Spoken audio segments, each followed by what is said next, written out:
Israel, America, Iran के दरमियान जंग का एक हफ्ता गुजर चुका है। जी हां, 28 फरवरी को जंग शुरू हुई थी, लेकिन इस एक हफ्ते में भी देखिए कि ईरान को अमेरिका और इजराइल नहीं भेद पाए हैं। यह कहा जा रहा था शुरू में, अमेरिका के सदर डोनाल्ड ट्रंप ने यह दावा किया था कि एक हफ्ते या 10 दिनों तक यह जंग चलेगी, लेकिन अब जंग को जब एक हफ्ता गुजर चुका है, आज जंग का एक तरह से नवा दिन है।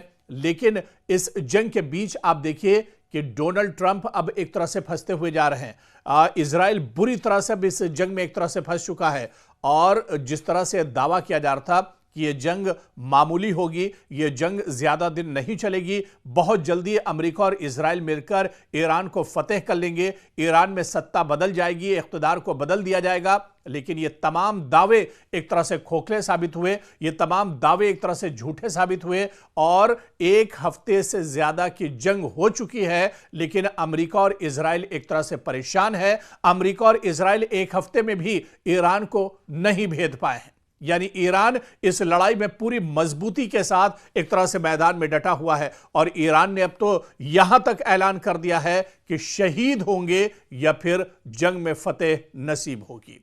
तो अब एक पूरी मजबूती के साथ ईरान इस जंग को लड़ रहा है। लेकिन दूसरी तरफ आप देखिए कि दुनिया की बड़ी ताकत यानी इजराइल और अमेरिका जैसे सुपर पावर इस जंग में खड़े हैं, पूरे लाओ लश्कर के साथ, पूरे साजो सामान के साथ, जिनके पास B-2 बम्बर भी हैं, जिनके पास USS अब्राहम लिंकन जैसा बहरी बेड़ा भी है, जिनके पास तमाम एयरक्राफ्ट, मिसाइल, बम सब कुछ है। लेकिन फिर भी अमेरिका अभी इस जंग में, इजराइल इस जंग में ईरान को नहीं भेद पाए हैं। ईरान कितना मजबूत है या ईरान कितनी मजबूती के साथ यह जंग लड़ रहा है, यह दरअसल अमेरिका और इजराइल नहीं समझ पा रहे हैं। बल्कि इस एक हफ्ते की लड़ाई में जितनी तबाही इजराइल के अंदर हुई है, इजराइल ने दरअसल यह सोचा भी नहीं था।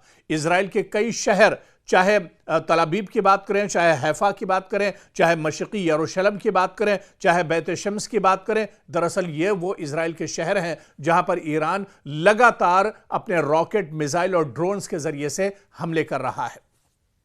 तल अबीब का तो ईरान ने एक तरह से नक्शा बदल कर रख दिया है। तल अबीब में हर तरफ हाहाकार मचा हुआ है, लोग परेशान हैं। और इसके अलावा आप देखिए कि अमेरिका को भी इस एक हफ्ते की लड़ाई में बहुत ज्यादा नुकसान उठाना पड़ा है। मशरिक़ वुस्ता में जहां जहां अमेरिका की एम्बेसी हैं, पूरे मशरिक़ वुस्ता में जहां जहां अमेरिकी तंसीबात हैं, पूरे मशरिक़ वुस्ता में जहां जहां पर अमेरिका ने अपने एयरबेस बना रखे हैं, इन तमाम जगहों को ईरान अब तक एक तरह से हिट कर चुका है। यहां पर ईरान पूरी मजबूती के साथ हमले कर चुका है।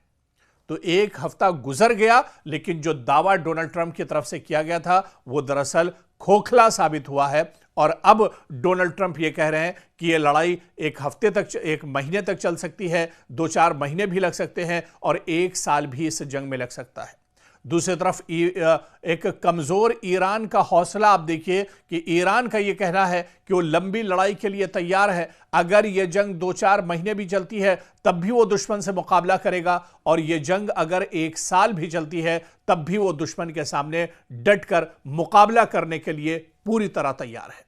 तो एक तरफ वो ईरान है जिस पर अमेरिका ने हमेशा से पाबंदियां लगा कर रखी हैं, जिस पर दुनिया के जो ताल्लुकात हैं वो एक तरह से मुनक़ते रहे, जो दुनिया से पूरी तरह से एक तरह से कट कर रहा है। लेकिन दूसरी तरफ दुनिया की सुपर पावर अमेरिका और इजराइल जैसी ताकतें हैं और वो ईरान को एक हफ्ते में नहीं भेद पाई हैं, ईरान पर फतेह नहीं हासिल कर पाई हैं, बल्कि उल्टा ईरान पूरी मजबूती के साथ इजराइल और अमेरिका पर लगातार हमले कर रहा है। अमेरिका से मुराद ये कि मशरिक़ वुस्ता में अमेरिका के जितने भी तंसीबात हैं, जितने भी उसके अड्डे हैं, जितने भी एयरबेस हैं, सब पर लगातार ईरान एक तरह से हमले कर रहा है। और इस एक हफ्ते की लड़ाई में कहा जा सकता है कि ईरान पूरी मजबूती के साथ इस जंग को लड़ रहा है और दुश्मन के ईरान ने अभी तक दांत एक तरह से खट्टे कर दिए हैं।